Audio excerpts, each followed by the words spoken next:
12분 정도 있는데요. 효율적으로 질의응답 시간을 사용하기 위해서 질문하실 때는 본인 소개 시간을 포함해서 한 2분 안에 맞춰주셨으면 좋겠습니다. 질문 받겠습니다.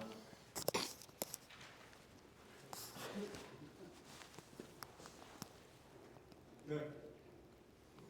저 끝에. 네. 네, 안녕하세요. 교수님 강의 잘 들었습니다. 저는 전주에서 왔습니다. 그리고 저는 MBC TV의 칭찬합시다를 제안한 칭찬 운동가입니다. 제가 오늘 질문할 것은 항상 이런 강의를 듣다 보면 느끼는 게 있는데 국가의 볼륨을 좀 키우고 우리 경제의 볼륨을 키우기 위해서는 우리 한국 같은 데에서도 페이스북 같은 이런 서비스 쪽으로 이런 프로그램을 만들면 좋겠다 해서 제가 과거에 노무현 대통령한테도 내용 증명을 보내서 제가 그 건의를 했었습니다. 아마 노 대통령이 제 건의를 받아서 페이스북 같은 거 그때 만들었다면 안 돌아가셨을 텐데 아쉽습니다. 그래서 교수님께 여쭤보고 싶습니다. 이렇게 우리나라가 충분히 IT도 세계 1등이고 문화 경쟁력도 1등이고 모든 것이 앞서가는데 왜 그런 페이스북 같은 그런 충분히 SNS를 만들어낼 수 있다고 생각하는데 왜 우리 한국에서는 안 되는 것인가, 만들지 않는 것인지 그거 한번 여쭤보고 싶습니다. 감사합니다. 네, 아주 정말 좋은 말씀 해주셨고 그것이 대한민국을 한 단계 업그레이드, 서비스업에서 업그레이드를 할 수 있고 세계로 나갈 수 있는 그런 건데요. 우리가 부족한 것은 소위 어떤 그런 플랫폼이면 플랫폼의 아키텍처가 없습니다. 전체를 크게 보고 그걸 어떻게 아키텍처 할 건지 그런 사람이 우리나라에 그 숫자가 정확히 맞는지는 모르겠어요. 어떤 양반 한 150명 될 거다. 근데 150명도 우리 대기업 삼성전자니 하이닉스니 대기업의 수요도 충족을 못하고 있다. 이러고 있어요. 아키텍처가 없습니다. 프로그래머는 얼마든지 있습니다. 우리가 코딩, 그다음에 프로그래머 이런데 기본적으로 자 여러분들 한번 생각해 보세요. 우리 대한민국이 조선 산업을 시작했을 때 조선의 총지휘를 하는 사람은 누가 와서 했습니까? 노르웨이나 스웨덴에서 와서 했습니다. 그분 모셔다가. 왜? 그런 큰 것을 다 보고 크게 보고 그걸 어떻게 아키텍처를 해서 어떤 순서대로 가야 되고 어떤 것이 필요한 것인지 이런 것을 볼 수 있는 안목은 그런 산업이 있어야 됩니다. 우리나라뿐만 아니고 거대 소프트웨어는 지금 미국이 독점을 하고 있습니다. 독점을 하고 있고 유일하게 유럽에서 유일하게 셉 아시죠? ERP 전문 회사. ERP 전문 회사만이 유일하게 유럽에 있는 소프트웨어 회사입니다. 근데 왜 그게 가능했냐? 유럽에서 그렇게 소프트웨어를 키우려고 그렇게 노력을 하고 돈을 넣고 했는데 결국은 사람입니다. 사람이 모여야 되는데 ERP가 성공했던 이유는 독일에는 히든 챔피언의 중수 중견기업들이 수천 개가 됩니다. 그 중소 중견기업을 다니면서 ERP를 만들어다 주다 보니까 기업의 생리를 알고 기업을 어떻게 가야 되고 어떻게 만들어야 되는 것을 터득을 했기 때문에 그 셉이라는 그런 소프트웨어 회사가 나온 겁니다. 이게 유일하게 세계에서 미국에 대적해서 소프트웨어로 경쟁하는 회사 딱 하나 이외에는 전부 미국에 있습니다. 그래서 우리가 그렇게 가야 되겠죠. 우리 플랫폼 만들 아직 능력 없습니다. 삼성조차도 지금 제대로 못하고 있잖아요. 삼성전자도 좀 우리 보세요. 삼성전자 미래에 대해서 상당히 우려를 많이들 하잖아요. 우려하는 바가 많은 이유가 뭐예요? 혼자서 그러니까 삼성전자가 20년 전만 해도 TSMC 사장이 오면은 삼성전자 이사건 만나면 잘 만나고 가세요. 그렇게 해서 저 변두리 기업이었는데 어떻게 20년 사이에 이렇게 컸냐, 이렇게 클 수 있냐? 그 이유는 소위 오픈 이노베이션이 가능했기 때문입니다. 다시 말해서 삼성전자는 내가 이런 분야의 이런 반도체를 설계부터 마케팅까지 내가 다 했습니다. 그 돈도 제일 많이 벌었어요. 내가 다 먹었으니까.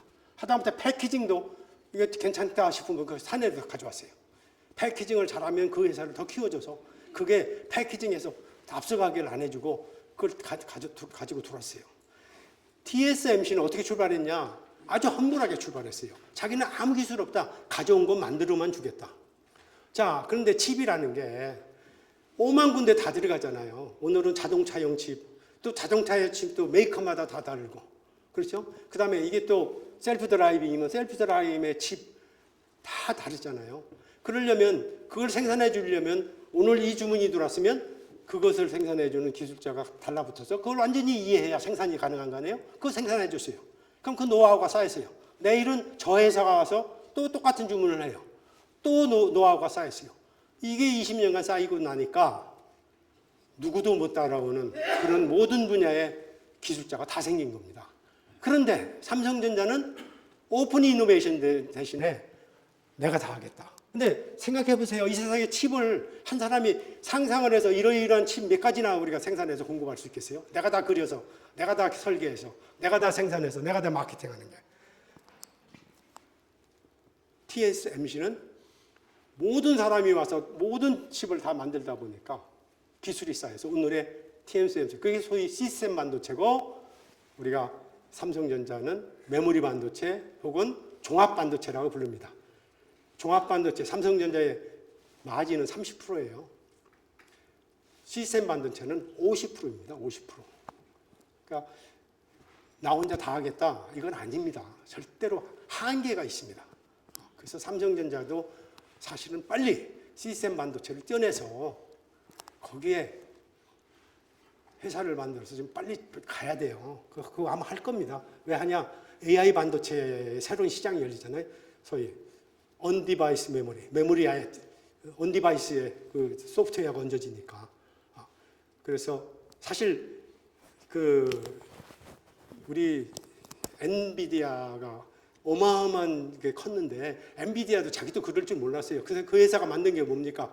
그래픽 GPU라는 그래픽 프로세싱 유닛을 만든 거예요.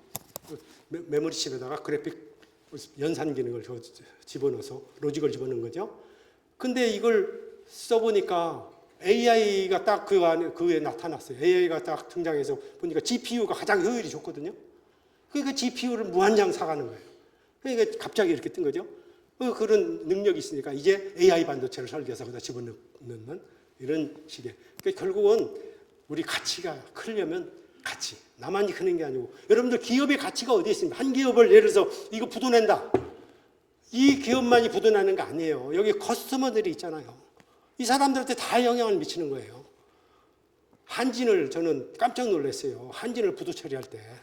한진이 얼마나 중요한데 물류, 한진 회사 하나가 문제가 아니란 말이에요. 우리 제조업이고 무역으로 먹고 살고 세계 시장에서 내다봤는데 우리 회사에 직접적으로 다 영향을 미치는데 한동안 700불이면 가장 싸게 웨스트 코스트에 미국 갔잖아요.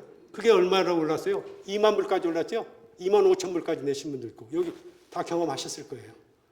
그런 정말 이 정부가 너무 답답한 거예요. 그런 걸 보면서 이게 하나의 현상으로 보지 말고 그것을 파급되는 효과 그런 것들을 종합적으로 봐서 빨리 우리 경제에 역동성을 회복할 수 있는 정책인데 가장 효과적인 게 뭐냐? 제조업 살리는 것으로 나와라. 빨리 제조업 살리는 정책을 내놓고 제조업 하시는 분들이 소위 분위기 반전할 수 있는 걸 하자.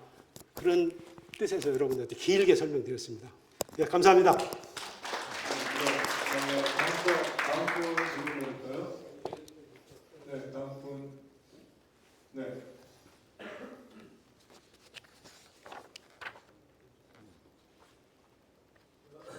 한양대 개공교수 고항목입니다.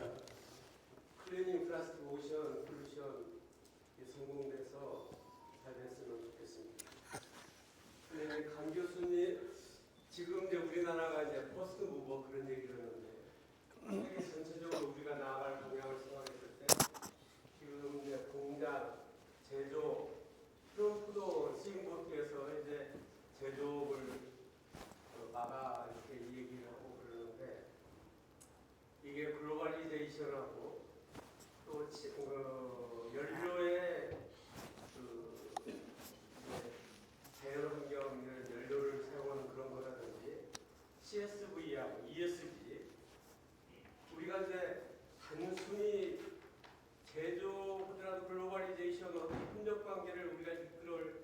리더 국가가 되어야 하는데 과연 이게 공장 이렇게 하면서 또 챗 GPT AI 시대에 어떤 방향으로 어떤 비전을 가지고 세계에 대해서 또 말씀드린 대로 CSV, ESG 이런 관련해 가지고 그 방향을 제시했으면 그런 말씀을 해주셨으면 좋겠습니다. 감사합니다. 너무 광범위한 질문을 해주셔서요. 제가 강의 내용이 지금 말씀하신 거 그걸 좀 장황하게 설명을 드렸던 내용에 다 같이 말씀을 드린 것 같습니다. 오늘 나중에 따로 개인적으로 한번 말씀드리는 게 좋을 것 같습니다.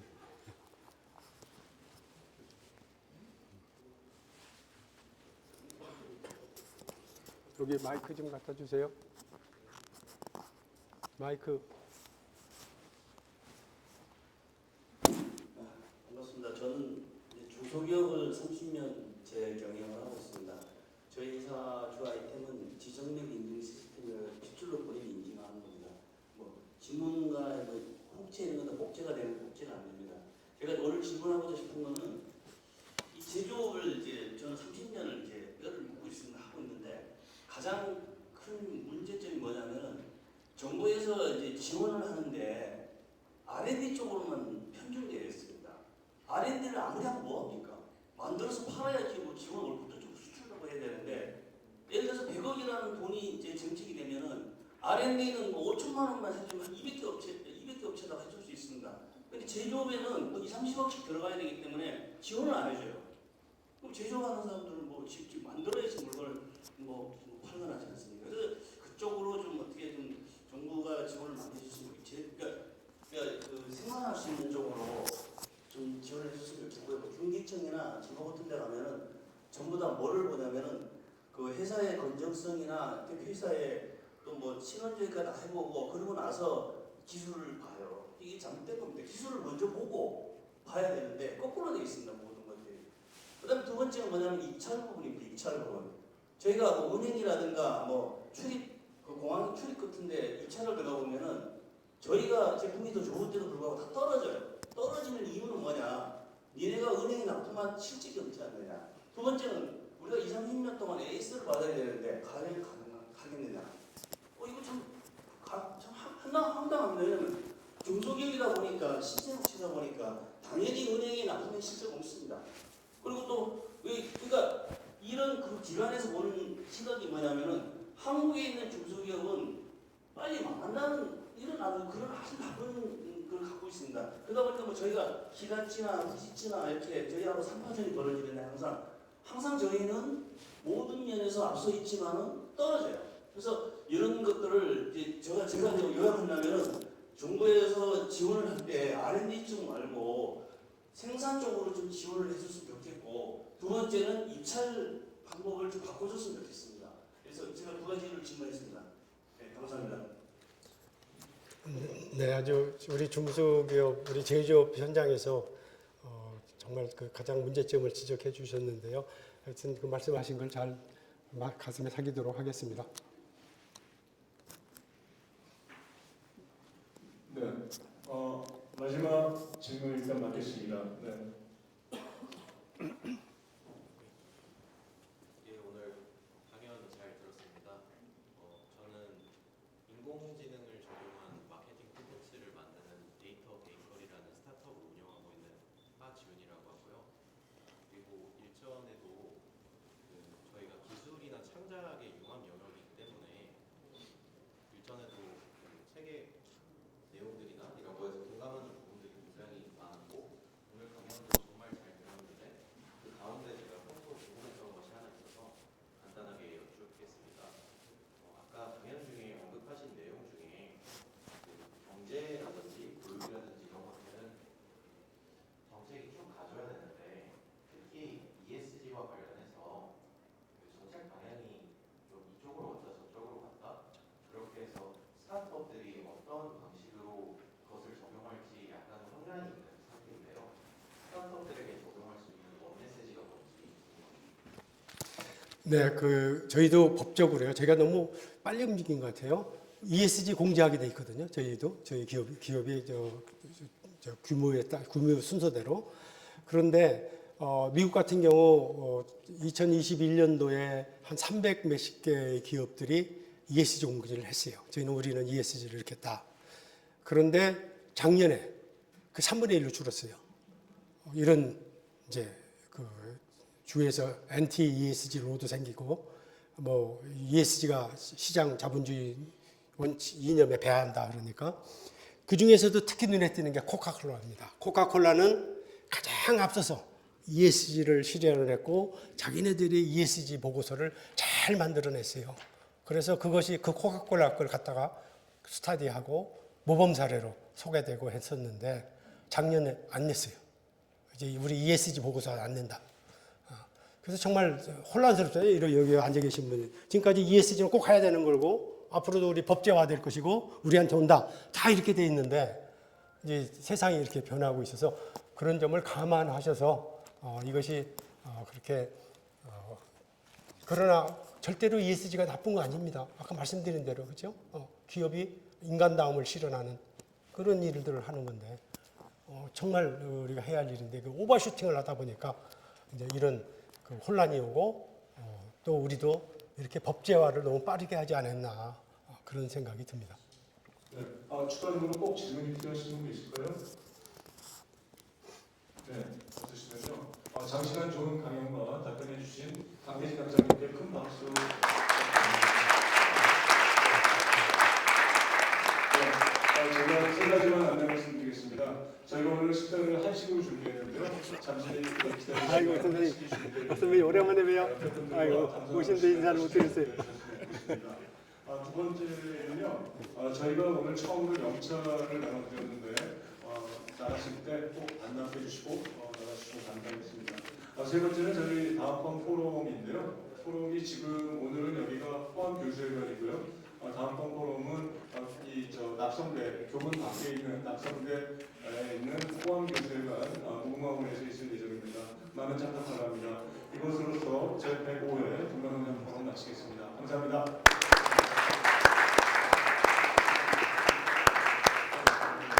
선배님 여기 와 계십니까? 아이고. 저거 내가